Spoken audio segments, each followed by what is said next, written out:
Hello, everybody. Welcome to the Southampton Way Podcast. I don't really know how to describe this week. Probably a week of two halves. If you describe our last two matches in any way.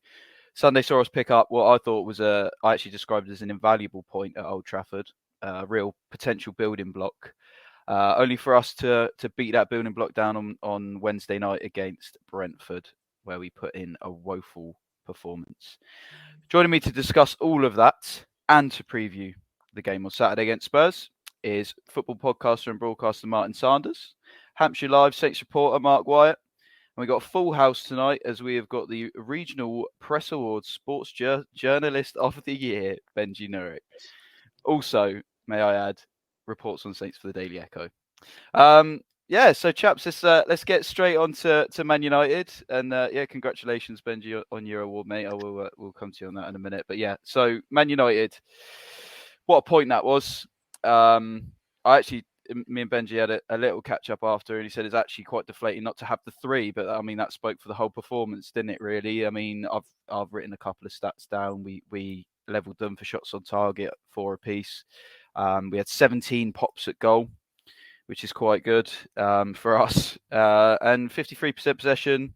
Actually, I personally think 11 versus 11, we were pretty good. I didn't really feel like we were in too much danger at that point. Anyways, how did you feel after the game, Martin? Were you happy with that point, or were you disappointed we didn't get 3? Oh, it's tough to bits with the point. I thought the performance was fantastic as well, to be fair. Like, if you bitten anyone's hand off for a point beforehand. Well, obviously, we spoke on the pod last week. We knew it was going to be a really difficult encounter for us. I thought we handled them really well. And obviously, the sending off, I thought, it was a sending off. There's no question about that. And, people debating it being a sending off. It's a sending off. It's gone across the top of the ball, and he could have really hurt him. So it was a nasty tackle. I thought even at 11v11, I thought we were decent, to be fair. Josh, I thought we played really well. Had some good chances. I think Theo, 10 years ago, scores that. Was on his wrong foot. He just couldn't get it on his right foot, could he? But no, I was pleased with the point. I thought it would have set it up perfectly for the Brentford game, but I was wrong. Yeah, we will move on to that. It was disappointing, but yeah, Mark, do you have any quibbles about the red itself? Because there has been a lot of debate swirling about, especially from the United camp. Yeah, I don't think so. I mean, we have the benefit in the press box of having these really helpful replays, so we can see straight away what happens. I was sat in the press box right next to pretty much all the home fans, and at United, they're able to kind of lean over and watch it with you.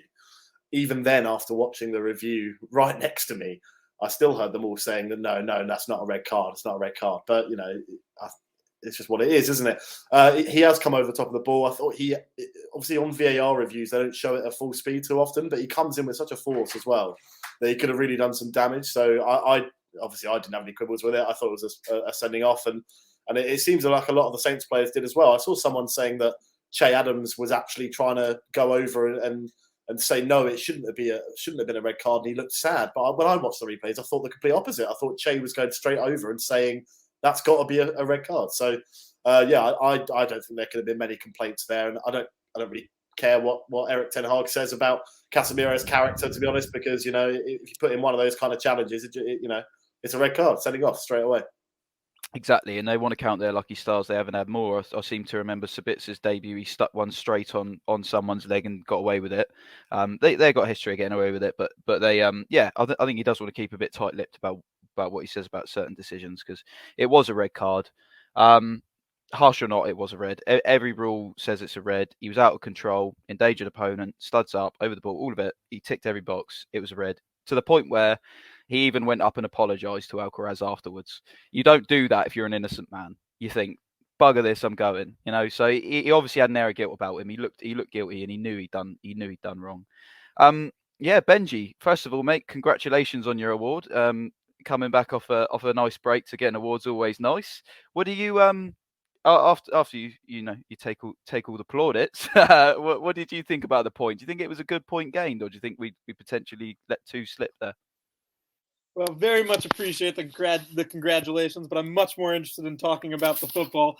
I think, obviously, it's a good point to get a point at Old Trafford, no matter the circumstances, because Man United have been very good this season for the most part. So to get any point is going to be a good point, but to have the opportunities that they had to turn it into 3 points and not get that is obviously going to lead to a little bit of disappointment. But I think that probably says it all about how good the performance was, that you can come away with any sort of disappointment in a game where anything was really a bonus, and they got the point, which I think is a bonus when you look at the run of fixtures, even if on the day Southampton were actually probably good enough to get all 3 points. I mean, it's also, these are tiny margins that are not super in the players' controls. Scott McTominay hacking the ball almost over the line until it was cleared out off at the last second. Kyle Walker-Peters hitting the post. Adam Armstrong failing to pick his head up. I mean, that one I guess you could blame a little bit more on the individual players. But I don't think that Southampton could have done a lot more to turn that into 3 points. But ultimately, it looks more damaging following last night than it did on Monday morning. Yeah, damn right. And I'll come back to you because I believe you did ask Ruben about a couple of players. I think Adam Armstrong was one of them. So I will chat to you and Mark about those questions you put to them, because it's interesting what he said. I feel like, as you know, as platonic as some of his answers were, I think you can read between the lines slightly. Martin, I'll ask you, mate, quickly. I won't ask you if it's a red, because it was clearly a red. But what did you make of the substitutions that he chose to try and change the game in Mara and Armstrong? I'm lost with a pair of them, to be honest. I don't think Mara brings anything to the table, to be quite honest with you. We spent a lot of money on Paul and Achu. He played well at Chelsea. Mark was there. I don't know if Benjy was there, but we were there. We watched it, and he had a good game. When he's not had a look in since, and it's a bit of a strange one. I don't think Mara brings anything to the party. And Adam Armstrong, he just hasn't got any confidence. I think he's done at Southampton Football Club, if I'm quite honest. I think there's quite a few players that are done at Southampton Football Club. He's definitely one of them. But the substitutions weakened us. And really and truly, you need players coming off the bench that are going to give you life and a chance of winning the game. Samuel Dozie, I felt like, would do that. We said that on the podcast last week. He's not in the squad again. And I think he's someone with a bit of life that we need. You need options from the bench. People like Armstrong, all they're going to do is kick the ball, check inside, check back inside, doesn't want to go past people, doesn't want to commit. I think if you're going to stay in the Premier League, you've got to commit, and you've got to score goals, and we don't look like scoring goals, and it's alarming, Josh. Yeah, that's an understatement. And I know, Benjy, you've probably got a whole host of stats that would make me want to curl into a ball and cry. So I'll let you unleash some of those in a minute. But Mark, you actually asked Ruben about Sam Edozie, and we are as baffled as everybody else. I know he gave a pretty vague answer about he's working hard, because that's what he says about everybody. They're working hard. They need to get in the team. What do you think regards to the Edozie situation? Because it just seems almost so obvious that it'd be typically Saints to leave him off the bench. Yeah, I think it's a real shame for Sam. And I said this as part of the question too, Ruben, that during that period between October and the start of February, there were only 3 players that featured in every single game. I think it was 11 or 12 consecutive Premier League games. Those were Gavin Bazunu, James Ward-Prowse, and Samuel Edozie. He came off the bench or he started in all of those games. So something's clearly happened behind the scenes. Maybe Ruben didn't fancy him at all during that period, and it was all down to Nathan Jones liking him. But, I think Sam's actually, performed really well. And I think he's got that fearlessness that you need in a relegation battle. You need those players who are just going to come in and play without a single worry. And, you look at Adam Armstrong, and that screams like a player who is scared of doing anything and scared of actually, trying anything in case he gets it wrong. I mean, we saw, I think Benjy was with me when we spoke to him after I think he scored against Crystal Palace in the FA Cup. And his emotion after that, he was so happy and so proud, and he, the energy we got off of him was amazing. You think, where has this been consistently during his entire career at Southampton? So to go back to the question with Edozie, I think it's a real shame, and I think he has to warrant a place on the bench at least. So it really is beggars belief. And like you said, I mean, we can ask Ruben these kind of things all the time. I will give Ruben his credit. When we very first met him, he said, look, I'm never going to lie to you guys. I'm going to be really honest with you where I can. I'll answer every question I can to the best of my ability. But of course, there's always that little bit of manager talk involved in everything that they say. They don't, I think I asked as well about think I asked about Mohamed Salisu recently on the most recent press conference, and he said, "Oh yeah, well look at Dia Sar and Lianco. You know, they're fighting for their place, and neither of them were in the squad on Wednesday night." So there's obviously all these roads that they try and lead you down, but with Sam, it's more disappointment because obviously as a young player who's worked hard to get into the team and then stay in the team, to then just be not just to be dropped, but to be completely frozen out. Let's be clear here, you know, making him play B team football. I know his age would suggest that he can still play there, but still to completely freeze him out. Similarly with Joe Aribo, I think it's a massive shame. And how are we ever going to know if these guys can help pull Saints out of a relegation scrap if you don't give them a chance? I agree, and I'm going to come to you next, Benji, because you also sort of put a similar line of questioning to him. I will touch on what you said just there about you know, he gives sort of similar answers, and but he did throw one out about Chilet-Sar and Lianco and stuff. It's bizarre. Some of it is strange, and don't get me wrong, I so much prefer the way he speaks to you guys than the way Nathan did. There's no comparison. I just want to make that clear. No comparison whatsoever. But quite confusing regards to the talk about the younger guys, i.e. Lavia. That one really confuses me. I mean, Benji, I'll sort of double up the question for you then.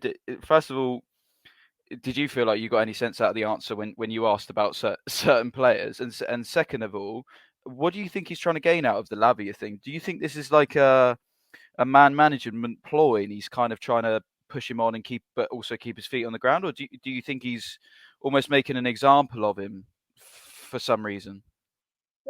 Yeah, I think personally the Lavia stuff, I honestly don't care that much about it. I think he's a young player who's getting tons and tons of hype from all around the football world. He's got people linking him with a variety of clubs, and I think it's pretty regular that I think what a manager would say publicly is that sort of kind of tone of he's not where we want him to be yet, because that I think is what a lot of managers believe their job is, and we don't know what the conversations are behind the scenes. Lavia obviously continues to be a regular player outside of last night, which I'm sure we'll get into more because that was bizarre to me. But I think that Ruben Selles in general, and I don't think there's anything new for Southampton managers. I think he's now the third Southampton manager who has sort of gone with this philosophy where he's going for reliability, consistency, what I know you're going to bring over sort of the enigma, the mercurial talent. And Samuel Edozie is a good example, and I think Adam Armstrong is a good reverse example, which is that Adam Armstrong is going to continue to get minutes in this team under Ruben Selles because he knows exactly what Adam Armstrong is going to bring. He knows that Adam Armstrong is going to run and run and run. He knows he's going to chase down lost causes. He knows that if someone plays a ball over the top, Adam Armstrong at least is going to be in the vague area to run onto it. And he knows that Adam Armstrong is going to track back and help defend. With Samuel Edozie, there's a lot more sort of unknown quantities. Now, my personal feeling is that you want those unknown quantities in a team, because if you don't have them, then you're way too easy to defend against. If you're up against every club in the Premier League at this point has analysis teams. Every club in the Premier League is watching the other teams. And if you've got a guy like Moy Elyounoussi or Adam Armstrong, who you know with every third touch is going to be cutting inside or going backwards and slowing down the game, that's easy for defenders to come up against. They don't need to think about that. They can just position themselves where they want to be and deal with it as easily as they want to. When you've got someone like Samuel Edozie, who you're never quite sure what he's actually going to do, I think it's way harder for defenders. And I think that Ruben Selles has gone too far down this rabbit hole of dependability over potential game changers. And we've seen it work, in fairness. He's got 3 clean sheets. He's got 7 points from those 3 clean sheets. So I don't know if we can totally criticize that, because Ruben Selles is almost his fear of going for it has actually worked. But I'm not convinced it's going to work for the rest of the season to actually pick up enough points to get them out of the situation. No, I'm with you. I'm with you on that. It's we're going back to the fear element, aren't we? And I like the clean sheets. I do like it, but at the same time, if you're substituting clean sheets for goals, you're never going to go anywhere, are you? Because goals win games. It is as simple as that. There's no two ways. Before we move on to the completely depressing night that's Wednesday, I will just ask Martin, because he's a bit of a goalkeeping guru as such. Gavin Bazunu's performance against Man United, mate. What did you think? I personally, I thought he was absolutely excellent. Yeah, no, I spoke about him a bit on the pod last week, and yeah, I thought he done really well. I thought he had a really, really good game. He needed to be really sharp. I thought he was alert from the get go. Massive credit's got to go to his goalkeeping coach, Andrew Sparks, because obviously they worked hard with him in the week, and Willie Caballero would be playing a key role in that as well, along with Alex McCarthy. And I think they probably have a really good goalkeeping union at the football club. It looks like that to me, because they've got behind him. He had a bit of belief, and he looked like a player that didn't have any confidence, didn't he? Really, a couple of weeks ago. So I was really pleased for him. I chuffed a bit for him. He needed a good performance. He needed that. And to be fair, he probably, he helped get the point, didn't he? In the end, that couple of the save that he made that he tips onto the post was incredible. Like his reflex, he was so quick. And I think the one at the near post was he just got in the right place at the right time. But that save he made was brilliant. But no, super chuff for him. So massive credit goes to that goalkeeping union at the football club. Done a good job with him last week. Yeah, agreed. Yeah, and that save from Bruno's shot, I mean, it come through a field of players. He sort of stepped one way and found himself having a scramble, and he got there, and that fingertip onto the post was outrageous. One he will never forget, I expect, because on that stage and that importance, it was brilliant for it to see him step up. I was so happy for him, because like you said, we would thinking he might be really, really short of confidence. Another player who had an absolute blinder, Mark, was Walker Peters. I think he was probably actually our main attacking threat, which is quite frightening. What did you make of his overall game? I think Kyle Walker Peters is an absolute joy to watch when he's in one of those moods. We've seen it a couple of times. I think Leeds at home earlier in the season was one of those games. I think I'm trying to think off the top of my head, but when he is in that mood and he's rampaging, and he's got that license to get forward, he's incredible. But it's the confidence that he builds in himself. I never think he's one that starts too fast. He never kind of hits the ground running immediately, but he just grows into games and gets better and better and better. And it was just shown in that second half. I think I tweeted at the time, it was fantastic. Not only getting forward, but the challenge at the end on Garnacho. He ends up getting injured, and we all know what happened after that, which was just abhorrent. The amount of abuse he got online just for putting in what was an incredible tackle that unfortunately has ended up in a player getting injured. But yeah, absolute flowers to him and flowers to Gavin Bazunu as well, because both of them were brilliant and really typified the kind of performance that you need in this final run-in of games. And it's such a shame to see him go off injured against Brentford, because there is an absolute, running out of fullbacks. Again, we were in this position at the start of January as well, and with Ainsley taking the knock and Kyle last night, Tino and Juan also out, it looks like it will be Roman Perot and James Bree again on Saturday against Tottenham. So, which is a big shame. But yeah, Kyle's performance at Old Trafford was fantastic, and he's one of the senior players in this team. We know that now. He's only 25, but he really does step up. And it's sad to say, and you kind of have to caveat this with almost every player that's playing well at the moment. It's just that it would be such a shame to see him leave if he does go this summer. Because of how much that he's performed and how well he's done for Southampton. But yeah, a fantastic performance, I thought, from him at Old Trafford on Sunday.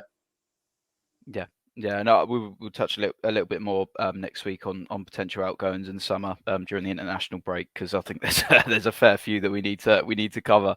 But yeah, Walker Peters was my man of the match. Bazunu just missing out. For me, I thought he was outrageous. He run that right hand side. They did not know what to do with him in defence. He was outrageous, and like you say, the abuse he got for it was absolutely inexcusable. And yeah, not to get too deep or political into it, but every single Southampton fan is with you, Kyle, and we stand by everything the club made, every word the club made in that statement.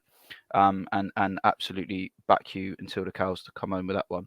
And Armel as well. Just I'll throw that in and there. Armel. Disgraceful, absolutely disgraceful.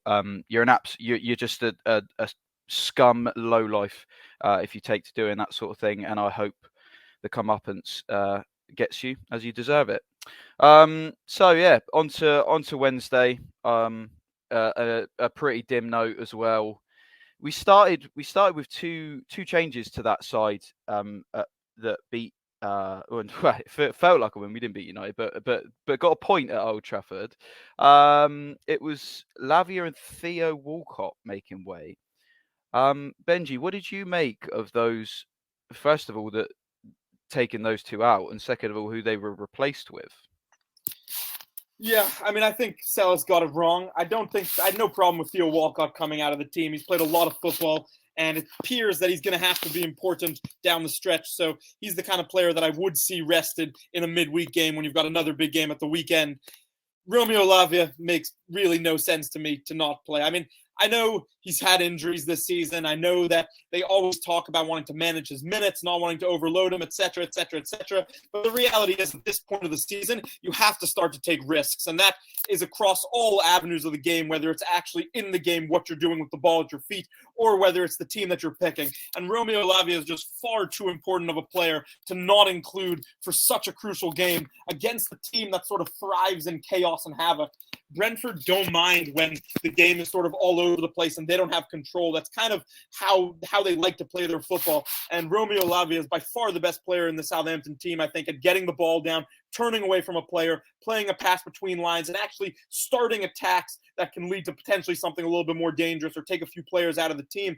And I think that if he made the tactical decision to use Ibrahima Diallo instead of Lavia, then it was just the absolutely wrong decision. And if he made sort of the health fitness decision to leave Lavia on the bench, then I think it was also absolutely the wrong decision. But either way, I don't think there's a great excuse for not playing a top three most important player in the team for a game that was unbelievably important.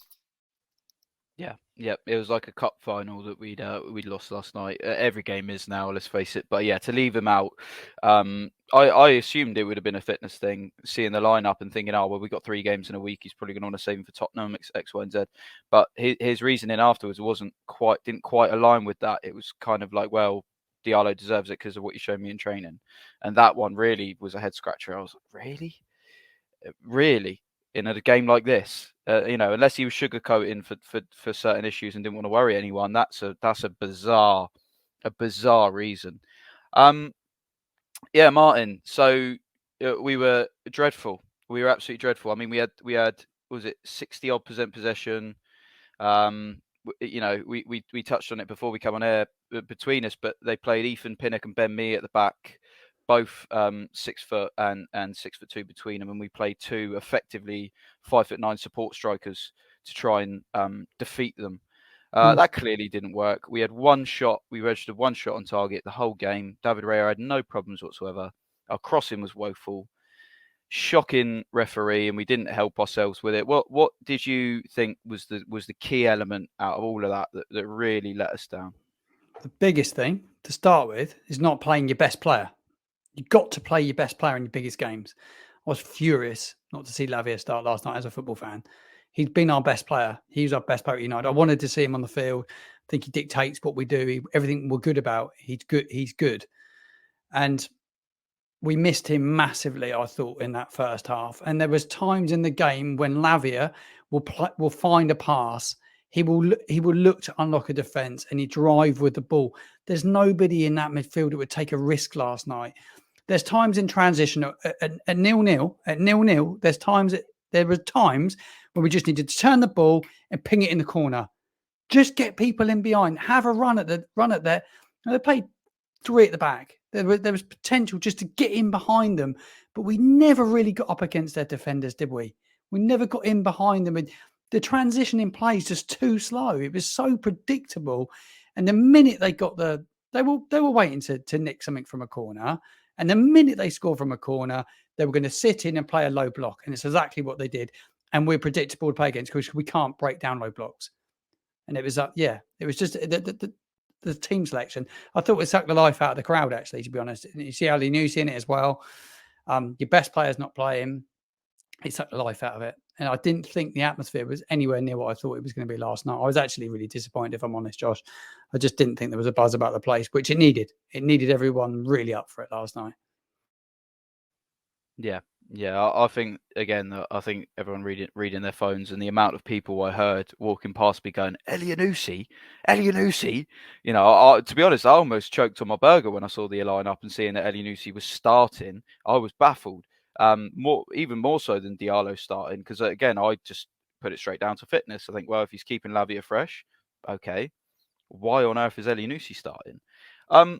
Mark, can you sort of give me a rhyme or reason as to why, I mean, me and Benji touched on it before we come on, but there's 3 managers now who still pick Moy, and Benji rightly said he doesn't get any better. Like he doesn't. He offers what he offers, and for me, that's nothing. But I'm not as trained as you guys. But what? Why does he get these minutes?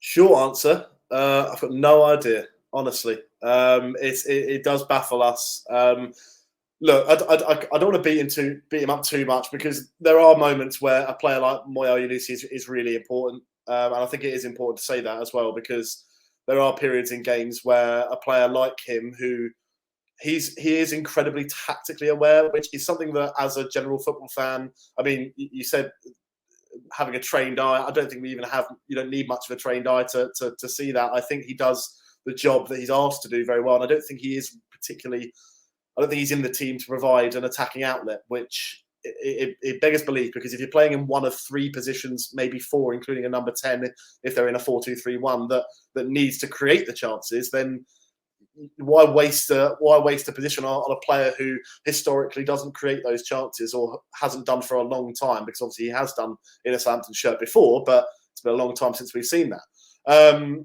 I just thought it was a strange one, and I think there are options elsewhere in the squad to go with.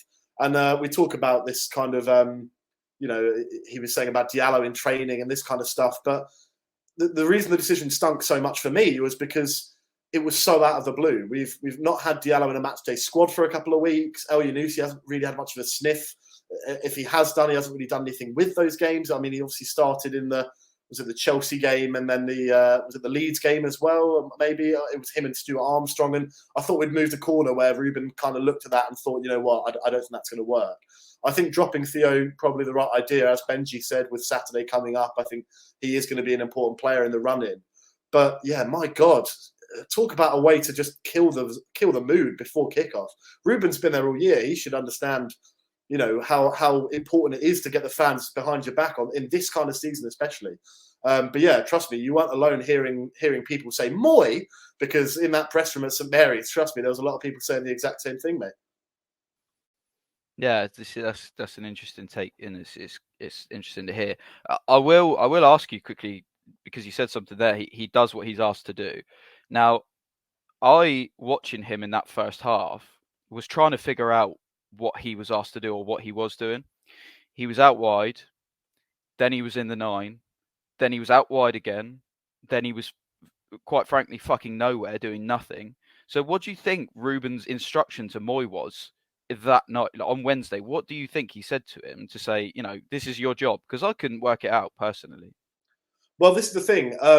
Ruben is a different manager in a lot of ways to Ralph and to Nathan, in that I can't say there's any certainty, but I don't think he is much of an individual instruction kind of person. Every time you ask him about these kind of things, everything is about the team, and it's about the fluidity in possession. It's about, Martin mentioned it earlier, the transition, which has probably been Southampton's biggest poor this season. They just can't transition the ball at all, and players like Moy are the ones you need to do it. But in terms of what he was meant to do, I think it's almost a knock-on effect to the players around you as well. I don't think. Look, I have to be careful with what I say here, because at times this season I've been so frustrated with players like Che Adams, but at other times I've been like, oh, amazing! I'm so glad you're doing what you're doing. But it does feel like players like Che, even Carlos as well, and I mean, I don't know if we'll talk about him later on, but Kamaldeen Sulemana, who I thought was rubbish last night, I think all of them don't really seem to get that idea, and it comes back to what Martin says about breaking down a low block. They don't know what to do. They get the ball and they recycle it, or they go backwards. There were so many boos last night whenever they would go backwards. And it does kind of allude to the idea that maybe there isn't that much individual attention given to the tactics for each individual player. And it's more of a general idea of how they should break down the team, of how they should try and prepare themselves. And I just don't think it's going to be fruitful enough in the last 11 games, especially when you've got teams coming up against you like Spurs, who on Saturday will be rejoiceful at the idea of coming up against players that that don't really want to attack, and you switch it up and you try and bring on Onuachu and all these type of people, and there's no consistency in it. And when you do bring on those changes and the whole game plan shifts, the players that were on before, they kind of go, right, well, I guess we're going to go long now. And what we saw was just nothing. It was just humping it into the box, hoping for anything. Nothing was coming off, and no one decided to stand up and change it. It was just the exact same for those. And I think this is a kind of the worst thing a journalist can do, but we all do it, is writing your match report way before the game's even finished. I mean, you get lost if there's a late goal, and any journalist can tell you that the amount of times you get stung by a late goal and you've got to rewrite your match report is a killer. But last night, I had my match report done on 60 minutes, and I knew nothing was going to change. All I had to do was change the scoreline from 1-0 to 2-0 in extra time, because they just didn't look like scoring at all. We had barely any chances. But yeah, just disappointing overall, and individual tactics just don't seem to be a thing at Southampton at the moment, to be honest. Yep. Yeah, I agree. Benjy, would you have anything to expand on that with regards to individual tactics or even individual situation tactics, if that makes sense? I.e., bringing on Tall Paul last night for me should have happened at half time, seeing how poor we were against those tall defenders, and we should have addressed that straight away, in my opinion. Any expansion from you with regards to that, with the game plan? I think Mark pretty much said it as well as anyone could. There was really, it felt like only one plan, which was get the ball wide and throw it into the box and see what happens. And that can't be your only tactic in the Premier League, because that's way too easy, particularly when you're up against a team like Brentford, who excel so much in that. And I think that Southampton, at their best with this personnel, with Shea Adams up front, I think at their best, they've got Shea Adams dropping into space to sort of pull center backs away. And then you've got guys like Charlie Alcaraz making deeper runs. You've got Kamaldeen Sulemana sort of roaming, so that it's hard for defenders to pick up these players because they're not in obvious positions. If Charlie Alcaraz is just hanging sort of in the middle of the pit and giving away the ball and not making those deep runs, it's pretty easy to monitor him because you know these sort of areas that he's going in. But what was so dangerous about his runs against Leicester was that he was making runs that you'd expect the striker to make, and it was confusing them and sort of shaking them up. And Shea Adams was bringing players with him, which was then opening up space. And there just wasn't a lot of those sort of counteracting movements last night. When one player would make a run, the rest of the team would just stay totally still. When another player would make a run, the rest of the team would just stay totally still. And it was very bizarre and looked like a group of players who had never really played with each other in their entire lives, which shouldn't be the case at this point. And then I think that Paul is an interesting character because, or an interesting player, because I think if you're just going to try to cross to him, that isn't going to work. He's tall, obviously, and that's great, but the Premier League is hard. These center backs are incredibly good, and they don't mind that. They don't care how tall you are. They're pretty happy to just defend their box and head everything clear. That's the reality. Ben Mee is a better center back than Paul Onuachu is as a striker, and it doesn't matter how big Paul Onuachu is. Unless the delivery is 100% perfect, Ben Mee is going to be better at heading it clear than Onuachu is going to be at heading it on goal. That's just the reality, and it's also because scoring goals is way harder than keeping them out. But for that to be the only tactic for the last 20, 30 minutes, I think just explained why Mark had his match report so done so early, because we all no one was expecting that goal to come because they never created anything that made it seem like a goal was going to come. Just on that, Benjy, as well, I mean, I could be leaving myself open, and in the last 11 games, maybe Paul and Kamaldeen and co are going to, fire the club to safety. But at the end of this season, I mean, there's going to be a lot of things to look back on and point to and say where things have gone wrong. But I think a lot of us probably at the end of the January transfer window were really pleased with the business that was happening. But if you look back at that business now, Mislav Orsic, failure. Kamaldeen Sulemana, right now, failure. Paul Onuachu, failure. James Bree, failure. Carlos Alcaraz is the only one that has done anything in this team. And I don't want to dig him out too much. I'll go back to Kamaldeen Sulemana. No end product, no decision-making that's working. You get a couple of good jinks and tricks and a couple of good paces. He just looks like Moussa Djenepo 2.0. I cannot see how this is a record-breaking signing designed to come and save Southampton's season. And to see the performances he's been putting in, I know he's a young man, and I know he's got plenty of development to grow into. But Southampton didn't buy Kamaldeen Sulemana for 3 years' time. They bought him for now. They bought Paul Onuachu for now. And it just screams of more mismanagement and just, awful decision-making. again, I could leave myself open there, and I hope I do. I hope they go and have an amazing end of the season. But right now, it just looks like yet another thing to tick off the list of awful decision making by the club. Yeah, I want to come in on that as well. Awful recruitment, but Danny Ings was available, and Mark's bang on with what he's saying. The signings have been poor, but Danny Ings was available, and because he didn't have a sell-on value, why didn't we go and get him? It's like 3 players there. There's 3 wages up for grabs. There's a transfer fee. Danny Ings will keep West Ham in the Premier League. There's no question he will score goals. I just think we were crying out for him. We needed a striker that was proven in the Premier League, a proven player for now, and we didn't do it, and it will cost us our Premier League survival. No question. Yeah, I agree. I'm very wary that, Mark, you need to get off, so I'll leave you on one more question, mate, if that's okay. You touched on Camaldine quickly there, and I agree with every word you said there, by the way. He's looking to, he's starting to shape like Gineppo 2.0, and it's a bit scary.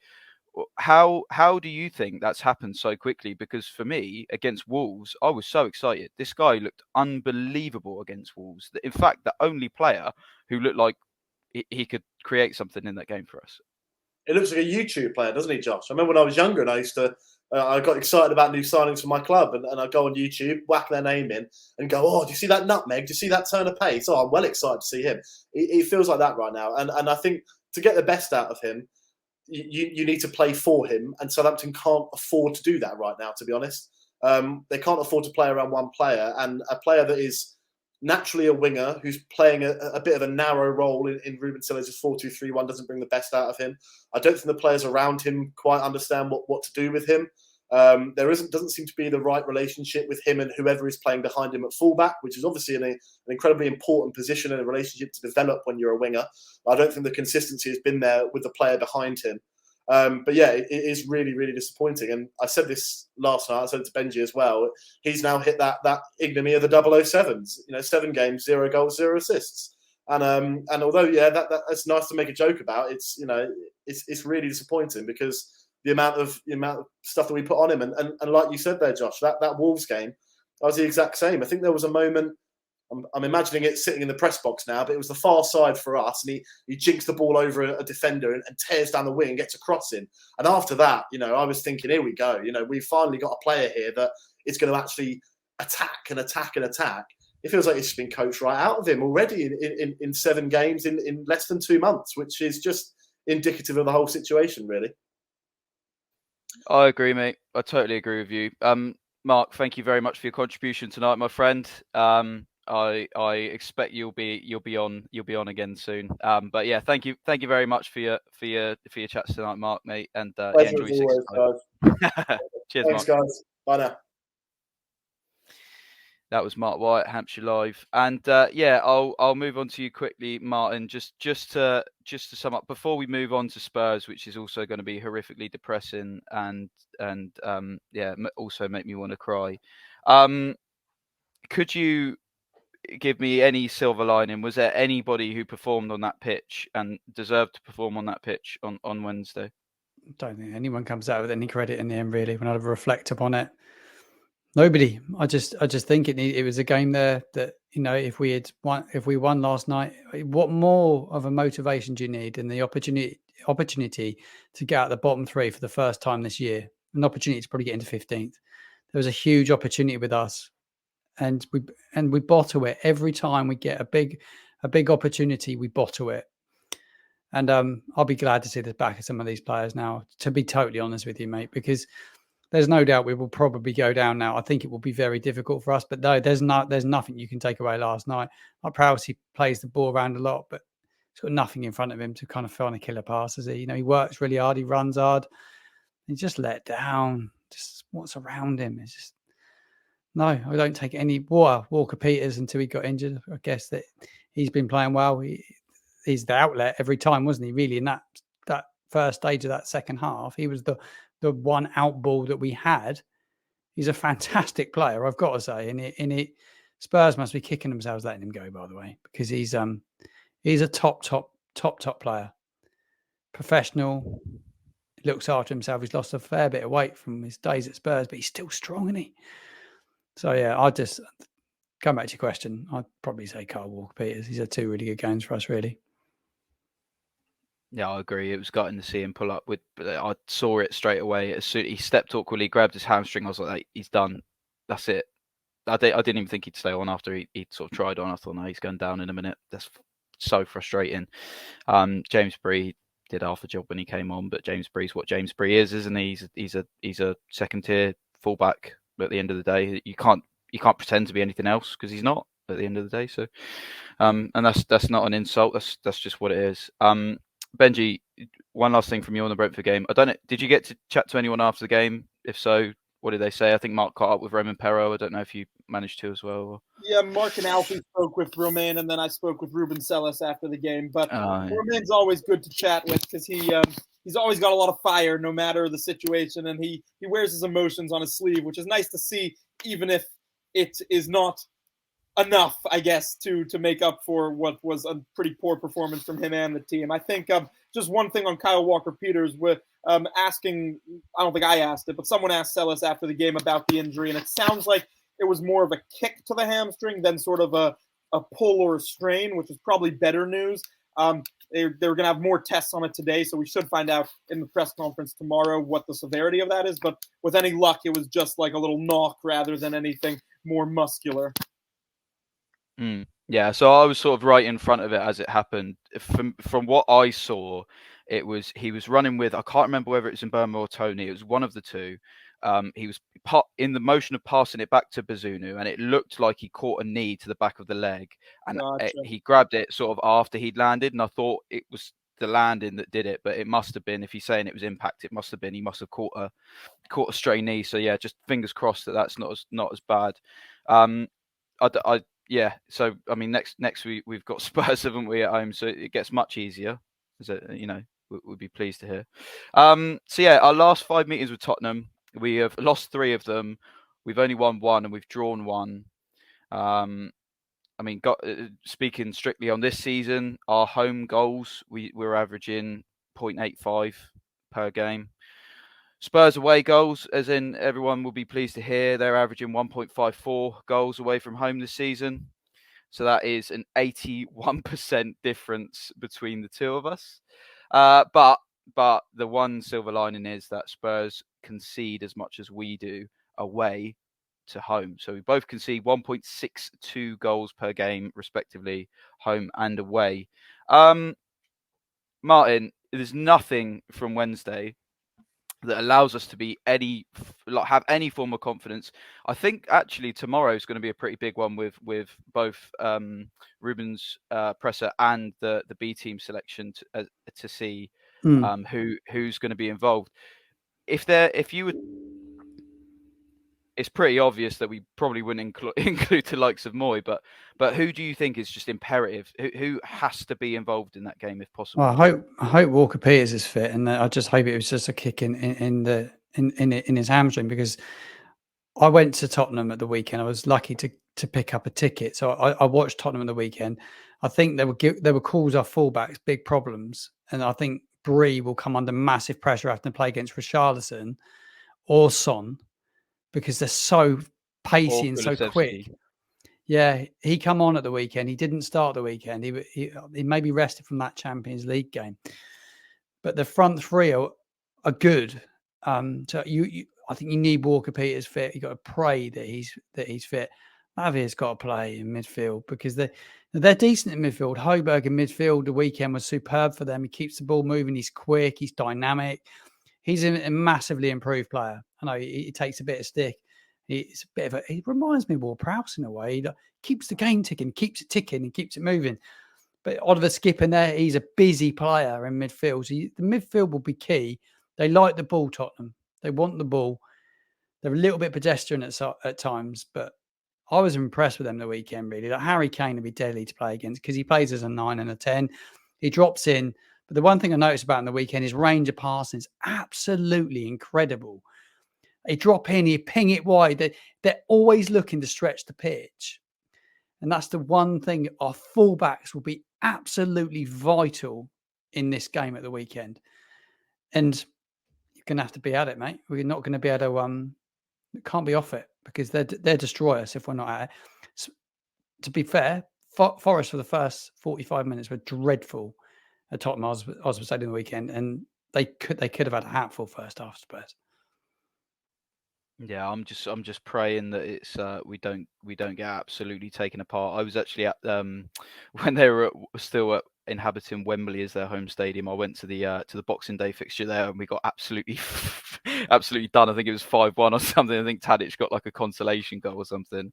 But yeah, I'm never confident when we're playing Spurs, especially when they're in the mood, which I can't say that they're in that sort of mood. If you listen to certain radio stations, they always have fans phoning up, being upset with how they play.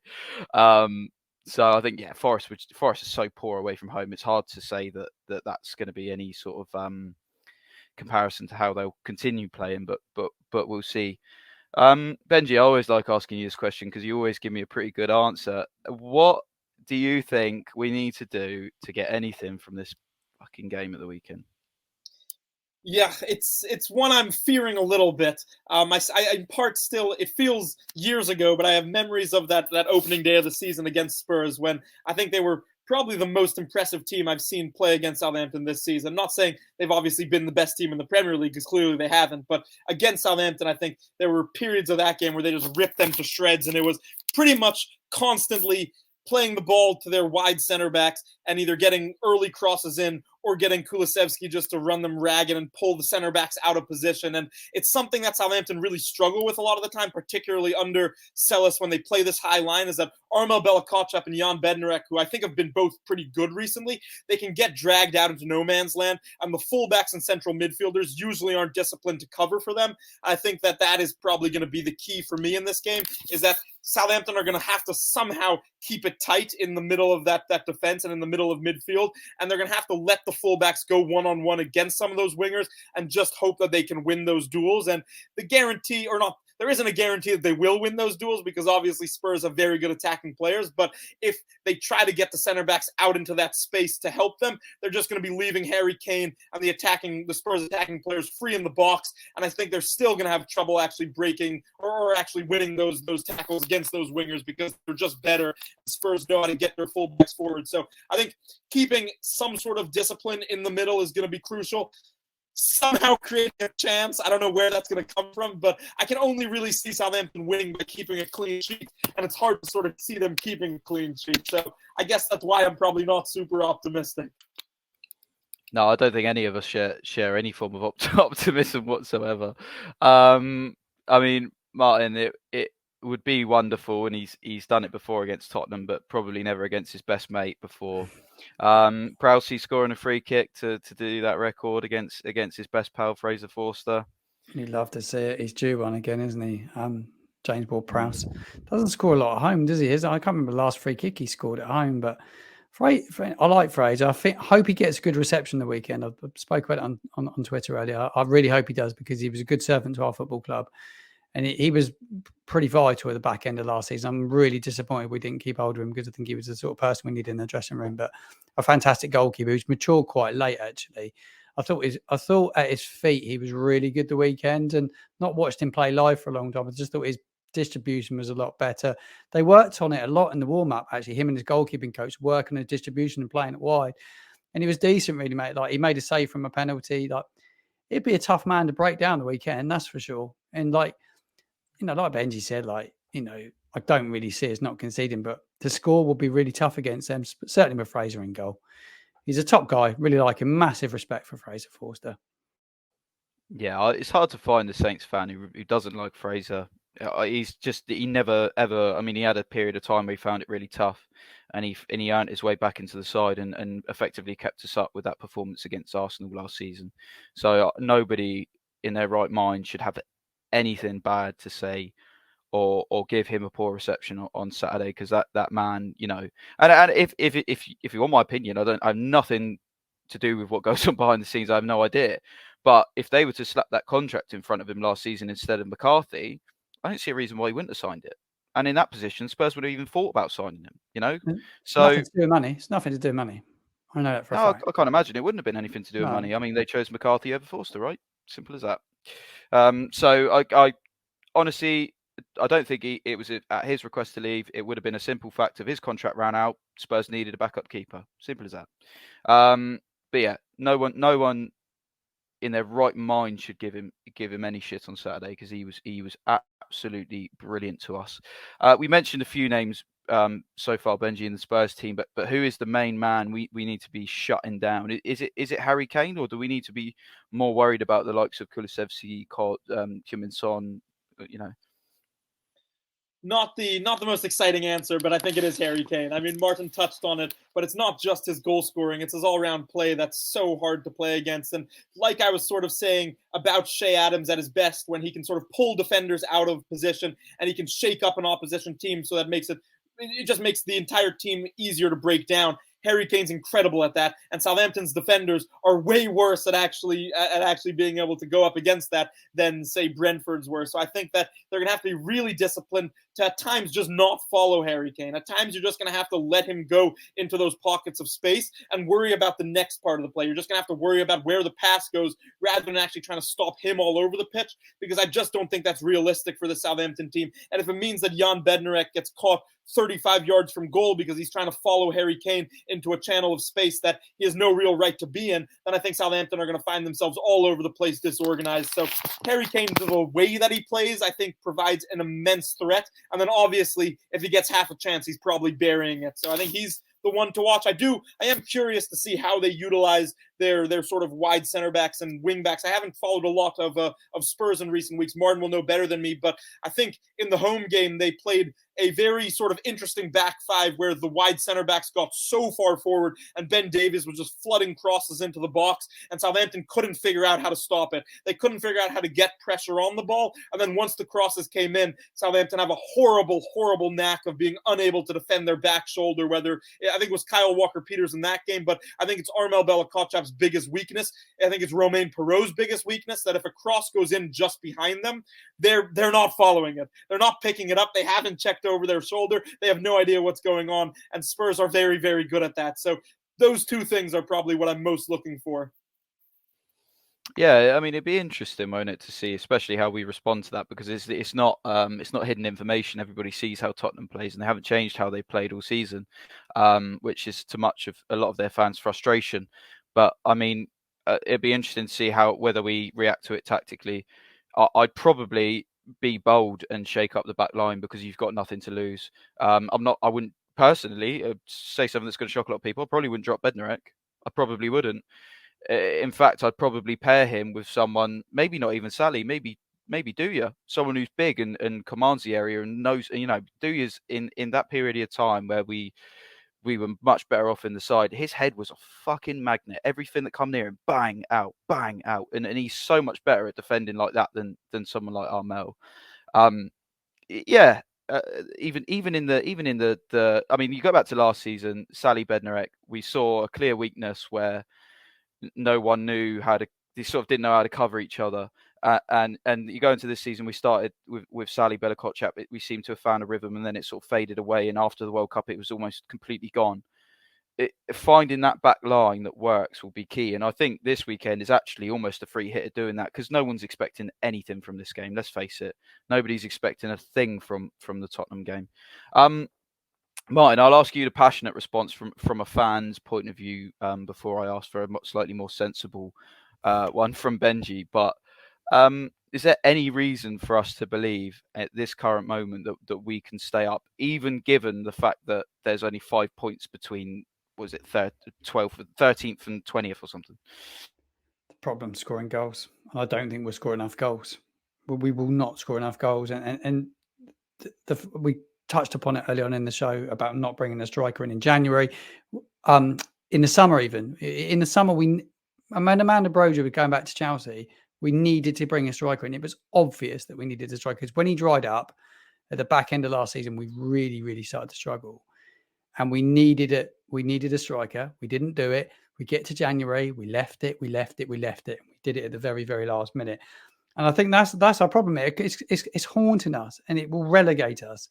And I believe I don't think we'll stay up now. After last night, I honestly don't think we will, because I was looking at the stats earlier, and I think we've had 27 games and we've scored 20 goals. It's just not enough. It's not enough. It's all right defending and not trying to keep clean sheets, but if you can't score goals, it's a waste of time. I don't see where the goals are going to come from to keep us in the Premier League. I just think it's going to be a horrible end to the season now. I'm not looking forward to going Saturday at all. I will be there because I want to support my team, but I don't see any hope for us the weekend. We'd have to. We said in the show earlier, we'd have to transition the ball quicker. We'd have to move the ball quicker. We'd have to play with a press, and we would have to try and get in behind those fullbacks. Like we're talking about Davis bombing forward, Kulusevski, he'd do the same. They'd go in, and we'd need to get in behind them. But Dyer's pretty slack on the ball. But would you like? I wouldn't mind seeing Onuachu given a go. What's the point? If you're not going to play him, bring Ballard in then. Bring someone in that's going to give it something. Have a go. It's just like there's nobody that wants to have a go. From a fan's point of view, I feel really low about it at the moment. I'm gutted, mate. I'm absolutely gutted. Yeah, me too. We had a period like this under Ronald Koeman where we just could not put a win together to save our lives. And I think we just come off the back of losing to Burnley at Turf Moor. And we were playing Arsenal. I think it was a Boxing Day game.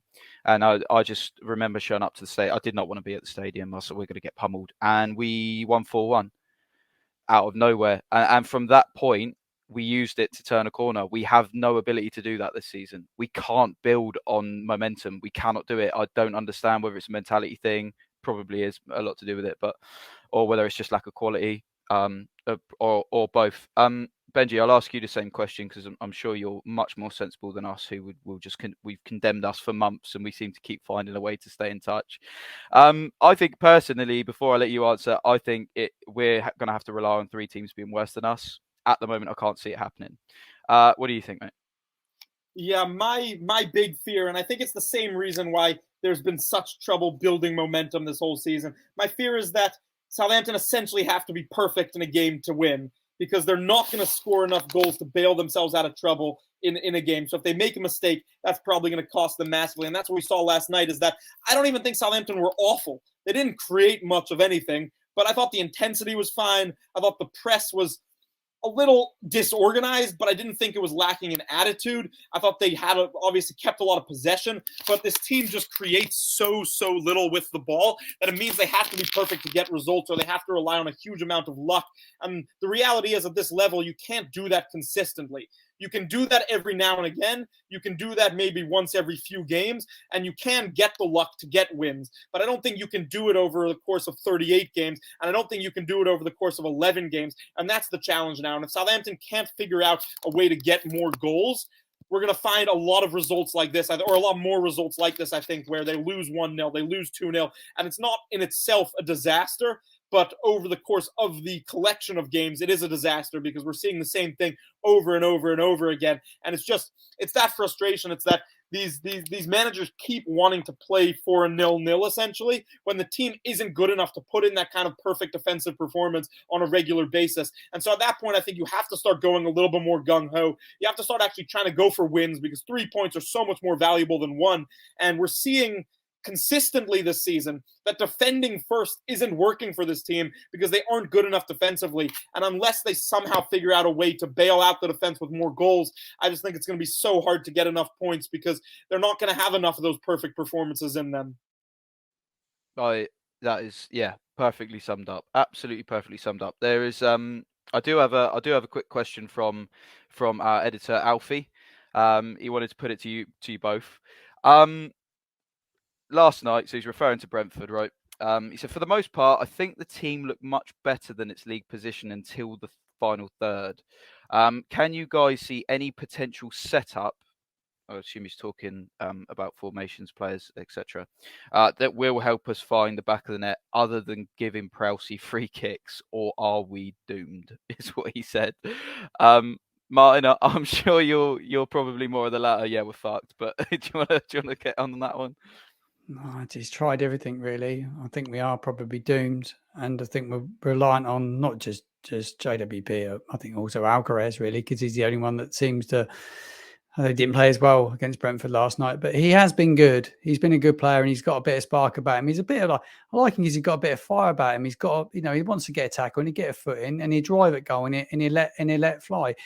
Regards to the format, I don't know what else he can do really. It's just, I thought he was kind of trying to perfect that that front three, and they were getting a little bit of understanding. Walcott, Silamana, and Adams. It seemed to be like you may be starting to get a bit of joy with it, but again, you've got to play quick. If you don't play quick, which we won't, we don't have any chance, and inevitably it's going to get us relegated because we don't score goals.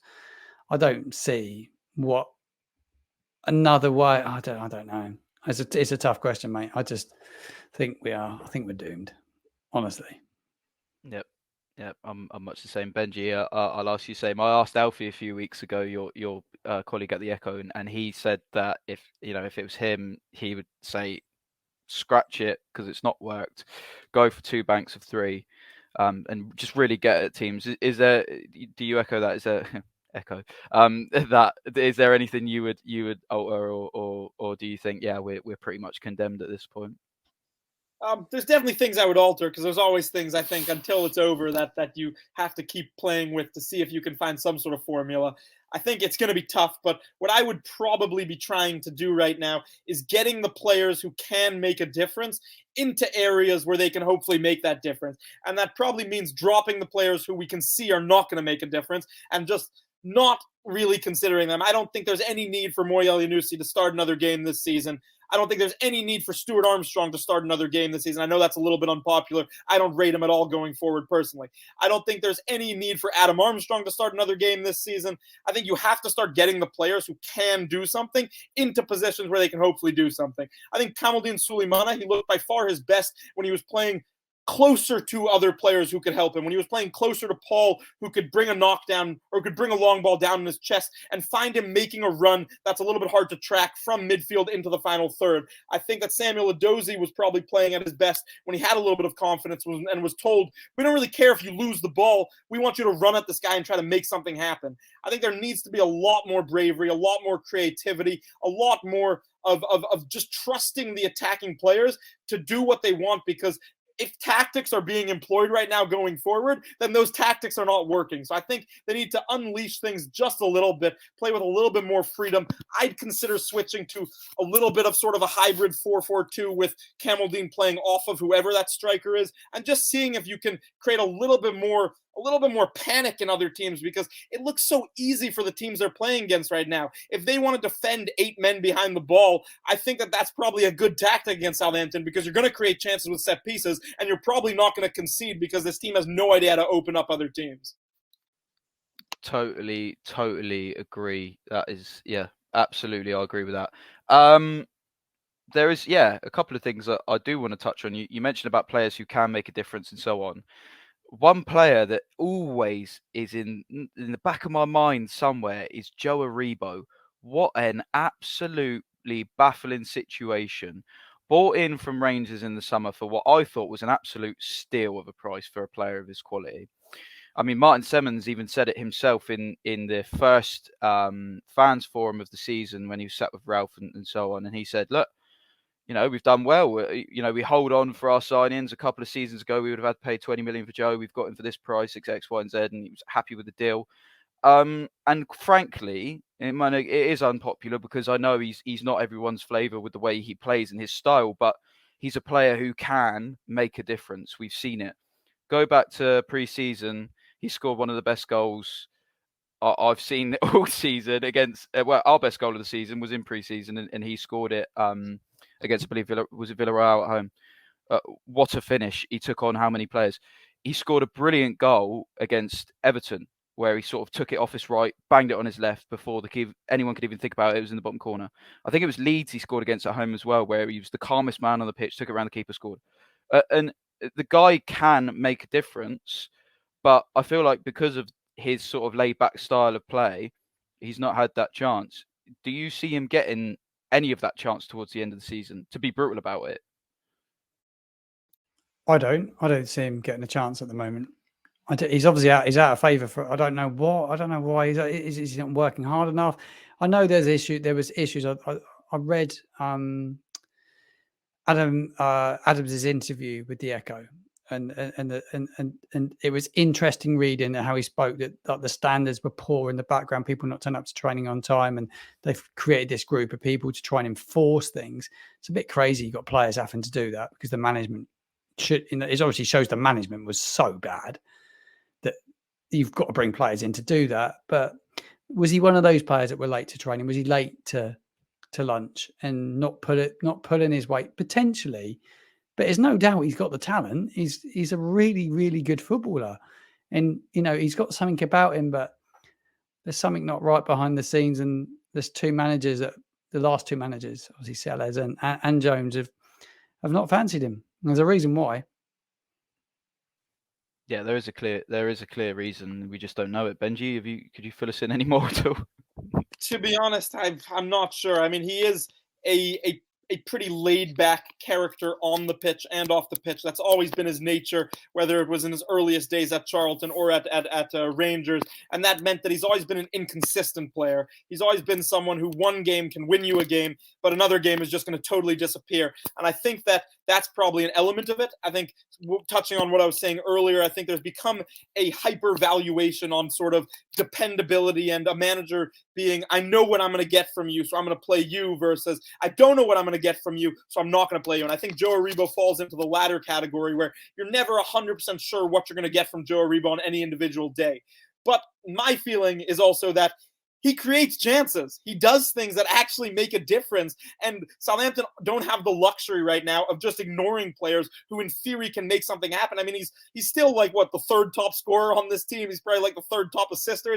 And he's not even getting remotely a even shot at a chance. I think in part he's also been poorly managed. The last few times we've seen him playing in central midfield as like a 6. It's something that Ralph actually tried for the second half against Aston Villa in that 1-0 at Villa Park earlier in the season. And then Nathan Jones tried it a few times, and it's just, what's the point of bringing a guy who needs rhythm? He's a rhythm player, bringing him in every month to play in a position that's not remotely his, and then not giving him another chance. I mean, it's one thing if there is stuff going on behind the scenes. I think that, personally, I always feel that a manager should let people know a little bit what's going on, because otherwise fans are going to keep having these questions every single week, and they're going to keep getting more and more frustrated. Why is this guy not playing? Why is this guy not playing? And if the manager just says every time, oh, they're working hard, but we just have other players. If those other players aren't scoring or assisting ever, then that's not a good enough reason. That's not a good excuse. You have to give some sort of window into why they're not playing.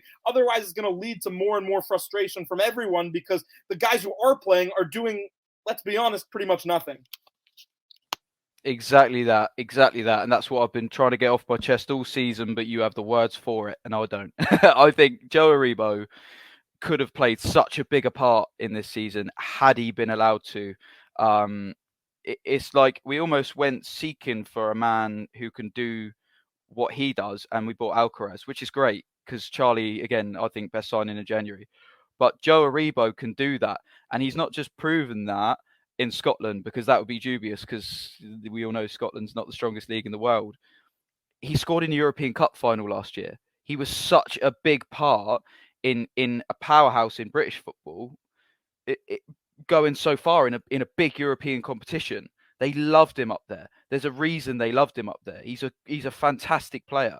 I would not be opposed to seeing Aribo in the 10 and pull up the top to see whether the Nigerians can have that sort of link up. I think it's interesting. Why not? Fuck it. What have you got to lose? What have you got to lose?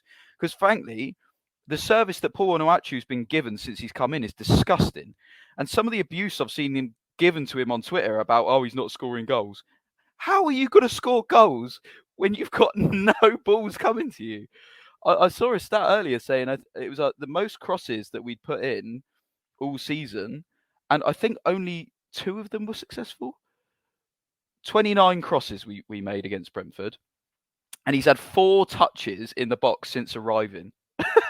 That is absurd. And that was from Saints Analysis on Twitter, by the way, if you want to go and check them out. That is absurd. Paul needs more service. I'd love to see Joe Aribo. Want to touch on Nathan Tella quickly. Great hat-trick against Hull.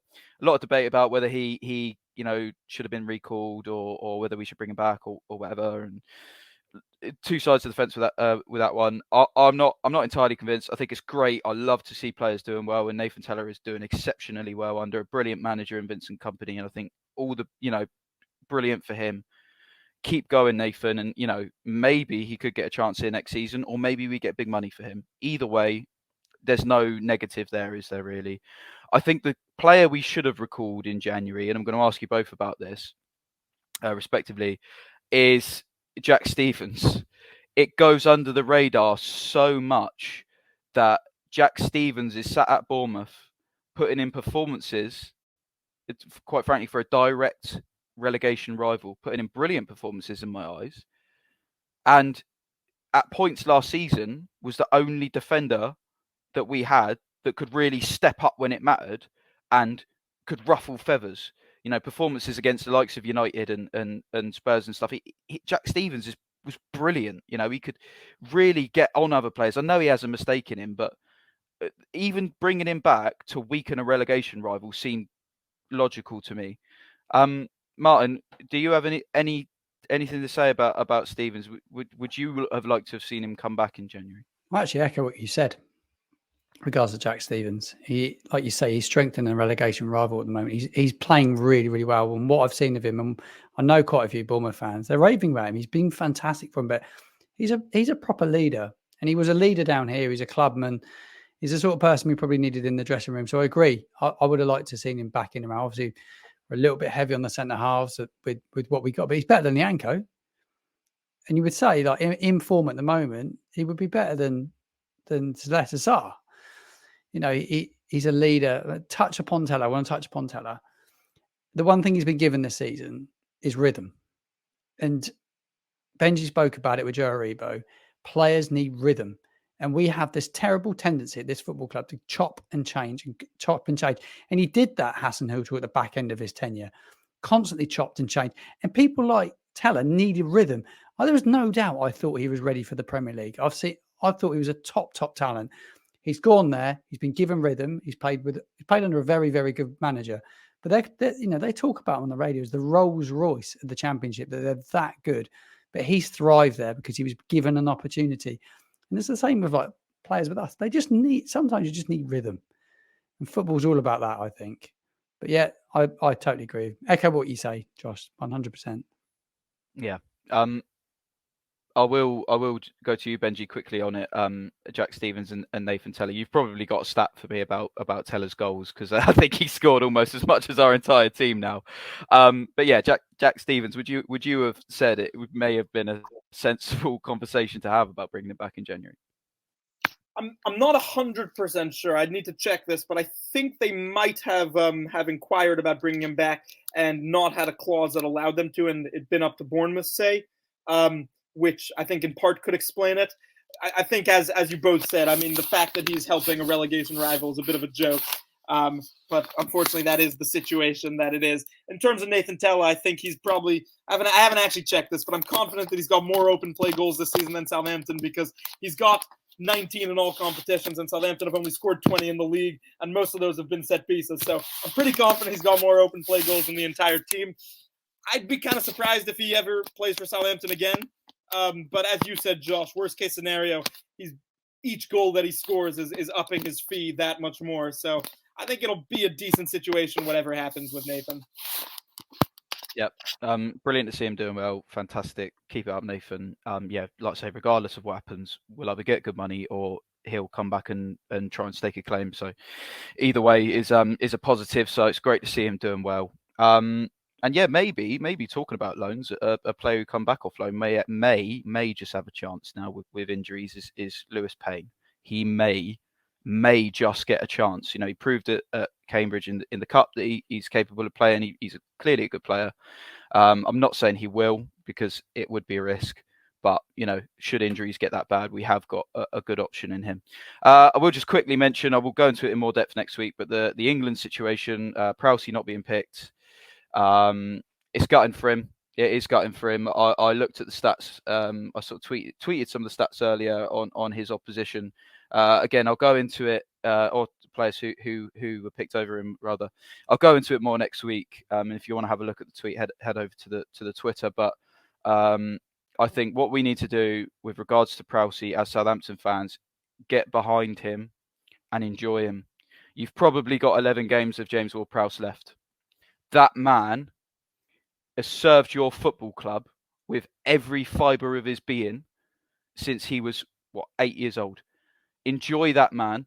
If he stays, it's a bonus. But these next 11 games, get behind him because he deserves it more than anybody, more than the football club itself. He deserves it. Get behind James Ward-Prowse and absolutely just enjoy every second you've got left with him should he leave in the summer. Yeah, gentlemen, thank you so much for joining me this week. I know it was long and I know we had a lot to clear up and get off our chests. I'm really, really hoping we can get something on Saturday. I'm not at all confident as none of us clearly are. But yeah, thank you everybody for tuning in.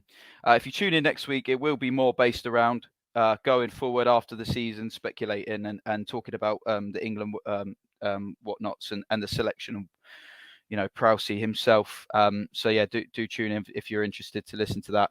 If you do want to be notified for when we upload videos, do subscribe to the YouTube channel and hit the favorite on your Spotify on the podcast. We are on Spotify, Apple Podcasts, Google Podcasts, YouTube, Twitter, Facebook, name it. Just search the Southampton Way Podcast.